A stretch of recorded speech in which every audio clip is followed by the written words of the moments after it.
Lelaki itu pun dibunuh, lalu dihidupkan kembali. Dan setelah hidup kembali, lelaki itu berkata kepada Dajjal, "Demi Allah, sekarang aku semakin yakin bahwa engkau sungguhnya adalah Dajjal."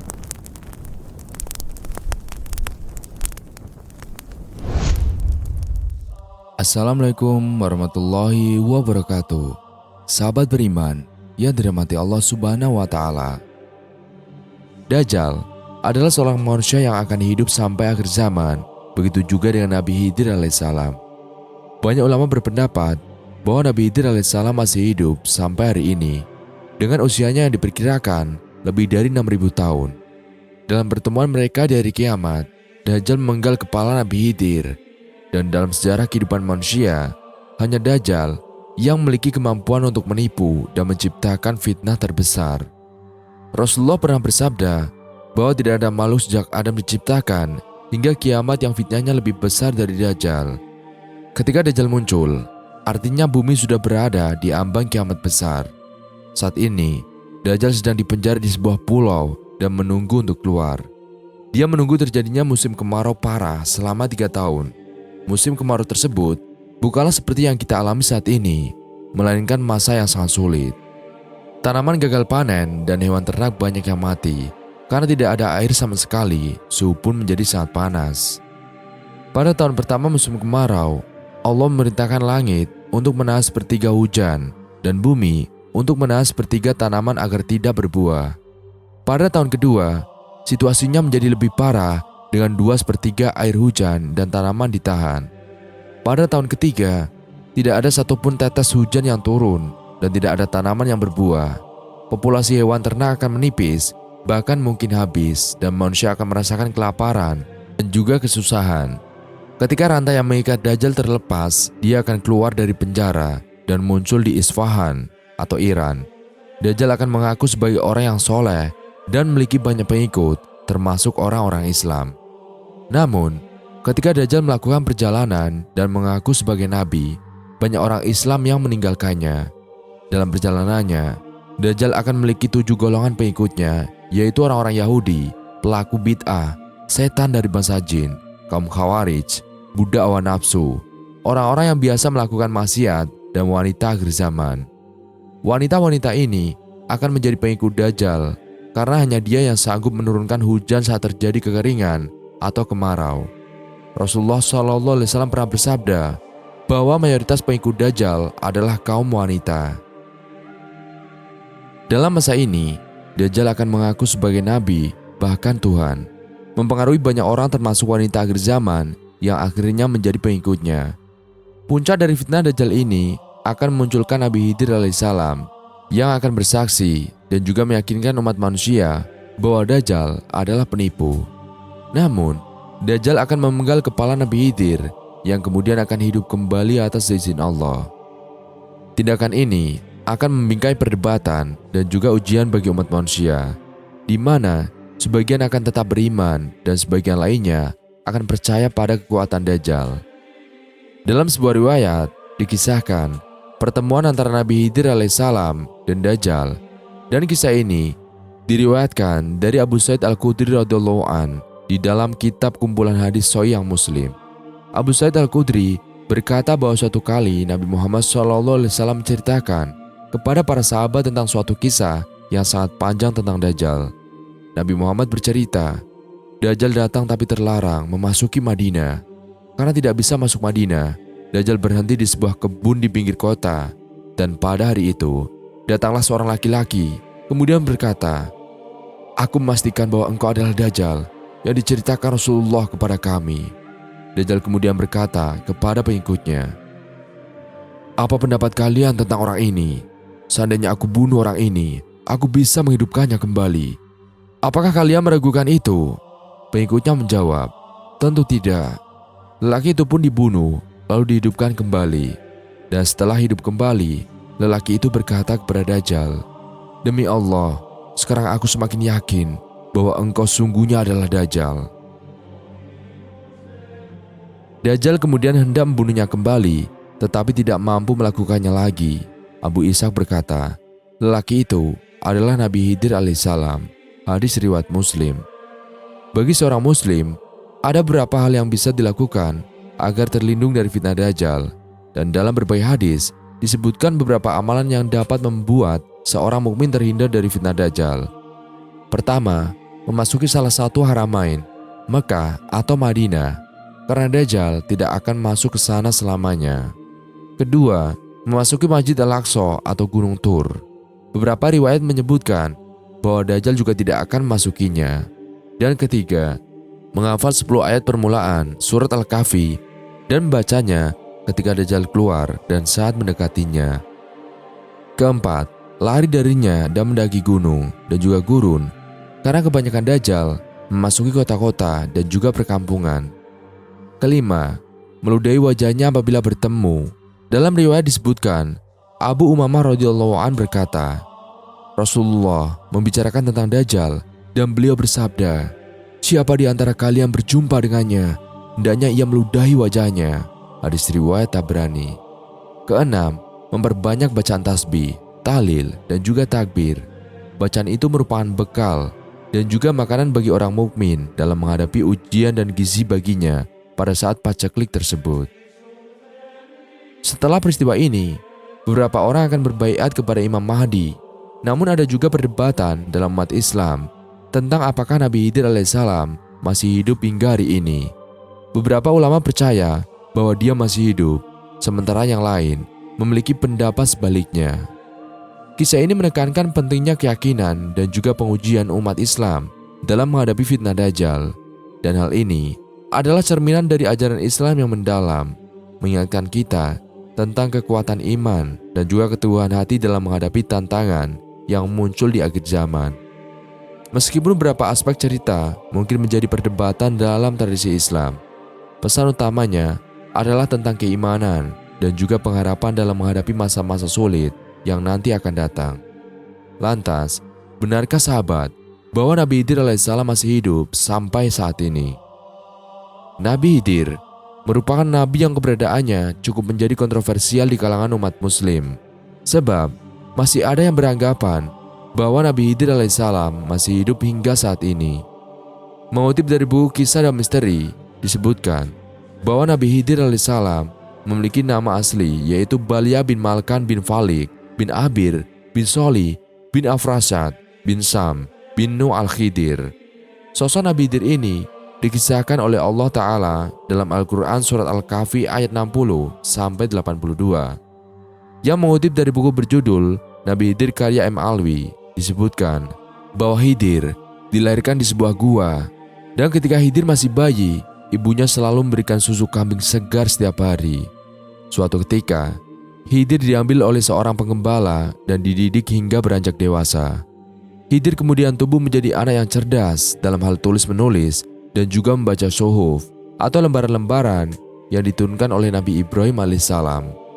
Sebenarnya, nama Khidir merupakan suatu gelar, dan hal tersebut didasarkan pada suatu riwayat yang diterima oleh Abu Sa'id Muhammad bin Abdullah bin Hamdun dari Abu Hamid bin Al-Husain Al-Saraki bin Bashar dan Ahmad bin Yusuf. Keduanya berkata, Abdullah bin Hamid Al-Warraq dari Maki bin Abdan, dari Abu Al-Hazar, dari Abdul Razak, dari Muhammad, dari Wahab bin Munabi, dari Abu Hurairah radhiyallahu an, telah memberitahukan kepada kami bahwa Rasulullah pernah bersabda, ia dinamai Khidir sebab ia duduk dengan memakai pakaian dari bulu unta berwarna putih, di mana jika kain itu bergoyang, maka di bawahnya akan tampak berwarna hijau. Melansir dari buku karya Heri Kurniawan Tasdid yang berjudul Kisah dan Misteri Nabi Khidir alaihissalam, disebutkan bahwa cerita mengenai sosok Nabi Khidir yang dikisahkan di dalam Al-Quran dapat memberikan gambaran yang jelas bahwa Khidir memang mempunyai peran yang penting di dunia ini.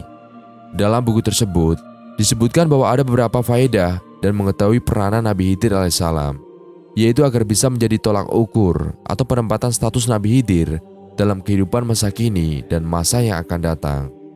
Selain itu, ada juga faedah lainnya, yaitu agar umat Islam tidak terjebak pada pengkultusan seorang Khidir melalui pemahaman yang tidak berdasar. Hal tersebut dianggap perlu dan juga menjadi alasan pentingnya mengkaji peran sebenarnya Nabi Khidir dalam dunia ini. Meskipun hal mengenai Nabi Khidir menimbulkan banyak penafsiran yang berbeda, tak seharusnya hal tersebut memicu perpecahan dan konflik antara umat muslim. Ada anggapan yang menyebut bahwa Nabi Khidir alaihissalam merupakan salah satu nabi yang masih hidup hingga saat ini. Namun rupanya hal tersebut sudah terbantahkan dari sejumlah ayat Al-Quran hingga hadis. Salah satunya dijelaskan di dalam surat Al-Anbiya ayat 34 yang berbunyi, "Kami tidak menjadikan keabadian bagi seorang manusia pun sebelum engkau atau Nabi Muhammad. Maka jika engkau wafat, apakah mereka akan kekal?" Menurut Syekh Hamid Ahmad At-Thahir Al-Basuni dalam buku Kisah-Kisah dalam Al-Quran, ayat tersebut merupakan bentuk penegasan bahwa tidak ada manusia yang hidup kekal sebelum Nabi Muhammad SAW. Selain itu, bantahan tersebut juga dikuatkan dalam surat lainnya, yakni surat Ali Imran ayat 81 yang berbunyi, "Ingatlah ketika Allah mengambil perjanjian dari para nabi, manakala aku memberikan kitab dan hikmah kepadamu, lalu datang kepada kamu seorang rasul yang membenarkan apa yang ada pada kamu, niscaya kamu akan sungguh-sungguh beriman kepadanya dan menolongnya." Allah Ta'ala berfirman, "Apakah kamu mengakui dan juga menerima perjanjian denganku atas yang demikian itu?" Mereka menjawab, "Kami mengakui." Allah Ta'ala berfirman, "Kalau begitu, bersaksilah kamu para nabi, dan aku menjadi saksi pula bersama kamu." Setelah membahas tentang Nabi Khidir alaihissalam, kita kembali membahas tentang Dajjal. Lantas, di manakah Dajjal dikurung? Diriwayatkan sebagai salah satu tanda datangnya hari kiamat.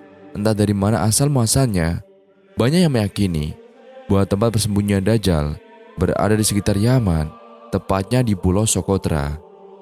Bukan tanpa sebab, Socotra ini memang dikenal memiliki kisah aneh seperti pohon-pohon yang menghasilkan cairan seperti darah, sampai keberadaan hutan kemenyan.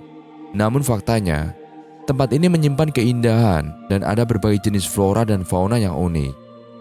Melansir The National News, Socotra alias Sokatra dalam bahasa Arab adalah tempat pertempuran berdarah pada tahun 1507 antara penjajah Portugis dan para pembela yang setia kepada Sam Mari dan Kison di pantai timur Yaman dekat Oman. Kronik sejarah cukup jelas, itu adalah pertaruhan berdarah dan kekerasan. Akan sangat sulit bagi Portugis untuk merebut benteng itu, kata Dr. Van Rensburg yang telah menghabiskan 20 tahun mempelajari arkeologi dan warisan Socotra. Salah satu motif penaklukan Portugis atas Socotra adalah untuk mengontrol perdagangan masuk dan keluar dari Laut Merah. Sebab Pulau Socotra dulu merupakan pusat perdagangan kuno orang-orang di Roma, Yunani dan juga Mesir. Pada masa itu, para pedagang menjual obat-obatan eksklusif seperti kemenyan dan resin merah yang dikenal sebagai darah naga yang digunakan sebagai pewarna untuk tujuan pengobatan. Semuanya merupakan hasil ekstraksi dari berbagai tumbuhan endemik di pulau ini. Penulis perjalanan asal Inggris, Tim Mackintosh Smith, mengunjungi benteng tersebut, Jebel Hawari, pada tahun 1999. Dia kemudian menulis sebagian besar penduduk tampaknya tidak menyadari keberadaannya dan bahwa runtuhnya tidak menarik. Tetapi pemandangan dataran Hadibu sangat indah. Socotra terkenal karena flora dan fauna yang unik. Pulau eksotis ini memiliki sekitar 700 spesies endemik, termasuk pohon darah naga yang damar merahnya pernah menjadi ekspor utama. Pulau ini juga memiliki jejak jalur perdagangan yang berusia 2000 tahun silam dengan India lewat prasasti kuno di dinding Ugahok. Dr. Van Rensburg berharap situs seperti Jabal Harawi bisa menerima pengakuan yang layak. Sementara itu, dilansir dari laman welcomesocotra.com pada tahun 2008, Konvensi Warisan Dunia atau UNESCO mendaftarkan Pulau Socotra sebagai situs warisan dunia. Hal ini menjadikan pulau tersebut sebagai kawasan lindung karena keanekaragaman hayati dan spesies pulau yang unik di dalamnya terancam. Namun, tahukah sahabat bahwa pulau ini juga disebut sebagai tempat persembunyian Dajjal? Apakah benar? Pulau Socotra yang terletak di Laut Arab telah lama menjadi fokus perhatian para peneliti dan juga peminat misteri. Salah satu mitos yang paling melekat pada pulau ini adalah keterkaitannya dengan Dajjal, sebuah figur mitologis dalam tradisi Islam yang dianggap sebagai penipu terbesar pada akhir zaman. Pulau Socotra, bagian dari negara Yaman, terkenal karena keanekaragaman hayati dan juga lanskapnya yang unik. Pohon sekulernya yang aneh, seperti pohon dara naga dan pohon botol, menciptakan pemandangan yang menakjubkan. UNESCO telah mengakui Socotra sebagai situs warisan dunia karena keindahannya yang luar biasa. Meskipun kecantikan dan keunikan pulau ini telah menarik banyak perhatian, beberapa orang meyakini bahwa Socotra memiliki keterkaitan dengan Dajjal. Dajjal sendiri adalah makhluk mitologis dalam tradisi Islam yang dianggap sebagai musuh utama pada masa akhir dunia. Dalam beberapa narasi, Pulau Socotra diidentifikasi sebagai salah satu tempat di mana Dajjal akan muncul. Tentu saja, klaim ini tidak didukung oleh bukti ilmiah atau rujukan agama yang jelas. Kebanyakan ulama dan peneliti menegaskan bahwa klaim tersebut lebih bersifat legenda dan mitos daripada fakta yang dapat dipertanggungjawabkan. Sementara itu, sejumlah orang tetap percaya bahwa Pulau Socotra memiliki aura spiritual atau mistis yang sulit dijelaskan. Sebagai pulau yang berlokasi strategis di Laut Arab, Socotra telah menjadi pusat perdagangan dan pertukaran budaya selama berabad-abad. Namun, ada bukti konkret yang mendukung bahwa pulau ini memiliki keterkaitan dengan Dajjal atau kejadian mitologis tertentu. Sebaiknya, kita melihat Socotra sebagai warisan alam yang luar biasa dan juga melibatkan diri dalam penelitian yang lebih ilmiah dan rasional untuk memahami keunikan pulau ini. Meskipun Pulau Socotra memiliki daya tarik dan keunikan alam yang luar biasa, klaim seputar keterkaitannya dengan Dajjal sebaiknya ditangani dengan hati-hati. Kita dapat menghargai warisan alam pulau ini tanpa mempercayai mitos atau legenda tanpa dasar yang mungkin telah berkembang seiring waktu. Dengan lebih memahami keanekaragaman hayati dan kekayaan budaya Socotra, kita dapat menikmati pesona tanpa melibatkan diri dalam spekulasi tidak berdasar. Lantas, apa alasan kenapa Pulau Socotra dijuluki sebagai Pulau Dajjal? Sebenarnya, tidak ada alasan pasti mengenai kenapa Pulau Socotra dijuluki sebagai Pulau Dajjal. Pasalnya, dalam Al-Quran dan hadis tidak dijelaskan secara spesifik dan gamblang dari bumi bagian mana persisnya Dajjal akan keluar. Hanya saja, Tamim Ad-Dari meriwayatkan jika Dajjal dikurung di sebuah pulau di suatu tempat di dunia. Pulau Socotra digadang-gadang sebagai Pulau Dajjal karena kemisteriusannya dan juga keunikan pulau tersebut. Mengutip Welcome to Socotra, Socotra berasal dari bahasa Sanskerta kuno yakni Dvipa, Sukadara, yang di masa lalu dipercaya sebagai tempat bagi para penyihir, jin, dan juga monster. Bahkan banyak mitos dan legenda yang percayai jika di sana terdapat ular terbang, sarang ponik, dan juga burung rock.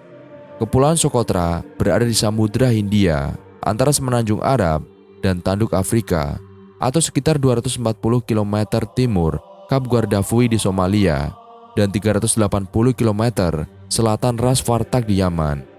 Dengan wilayah seluas 3.796 km persegi, Socotra terbagi menjadi 3 zona utama, yakni dataran pantai, dataran tinggi kapur, dan pegunungan Hagir. Kepulauan ini memiliki keanekaragaman hayati paling tinggi di dunia dan secara global menjadi tempat konservasi. Karena itulah, sahabat tidak akan menemukan hotel atau resort di sini.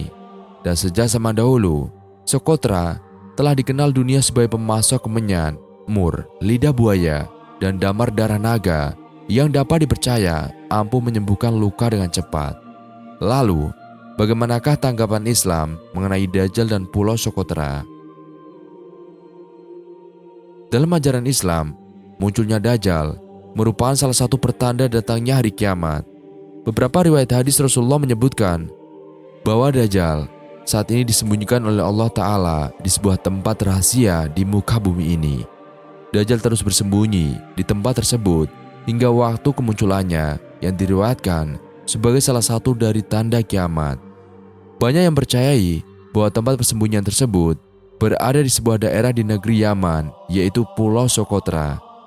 Media barat pun menjuluki pulau ini sebagai pulau alien di bumi. Pendapat ini tidaklah mengherankan sebab pulau ini menjadi habitat bagi hewan-hewan eksotis dan tumbuhan yang tak lazim ditemui di tempat lain. Dalam Islam, memang dikabarkan kalau si Mesias palsu ini sekarang tengah berdiam di sebuah tempat di bumi dan akan muncul ketika waktunya tiba.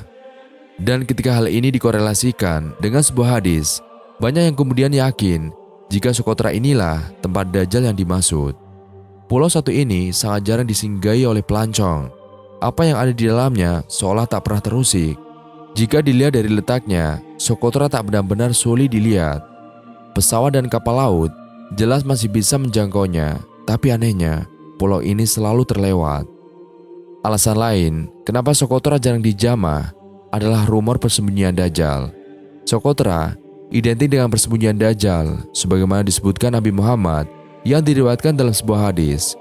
Mengutip dari berbagai sumber, dalam sebuah hadis dikatakan bahwa secara tidak langsung, Rasulullah pernah seolah menunjukkan lokasi Sokotra sebagai tempat berdiamnya Dajjal.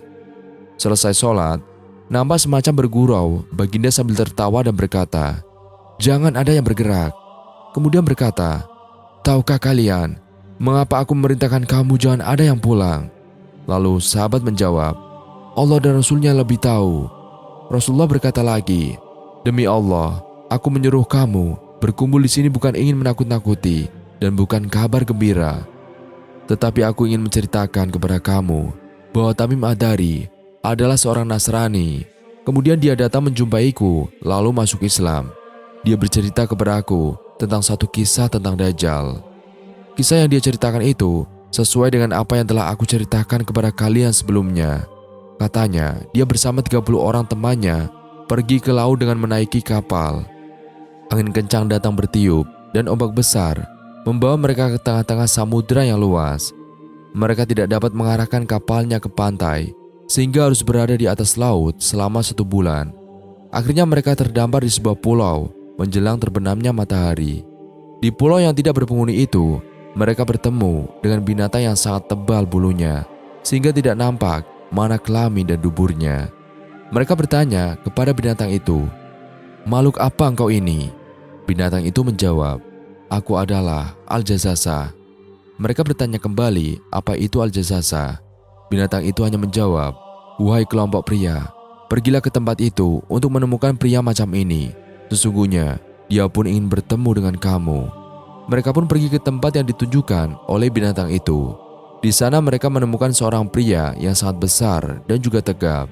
Artinya, mereka tidak pernah melihat orang sebesar itu. Dari tangannya sampai ke tengkuknya dikuatkan dengan besi. Begitu juga dari lututnya sampai ke telapak kakinya. Lalu mereka bertanya, "Siapakah Anda?" Orang seperti raksasa itu menjawab, "Kamu telah mendengar cerita tentang aku. Sekarang aku pula ingin bertanya siapa kamu ini." Mereka menjawab, "Kami adalah orang Arab. Kami pergi ke laut naik kapal. Tiba-tiba datang ombak besar membawa kami ke tengah-tengah samudera luas. Dan kami berada di lautan selama 1 bulan. Akhirnya kami terdampar di pulau Anda ini. Awalnya kami bertemu dengan binatang yang sangat tebal bulunya, sehingga kami tidak dapat mengenali jenis kelaminnya. Kami tanya siapa dia," katanya Al-Jazasa. Kami tanya apa maksudnya, dia hanya menjawab, "Wahai kelompok pria, pergilah ke tempat ini untuk menemukan pria macam ini.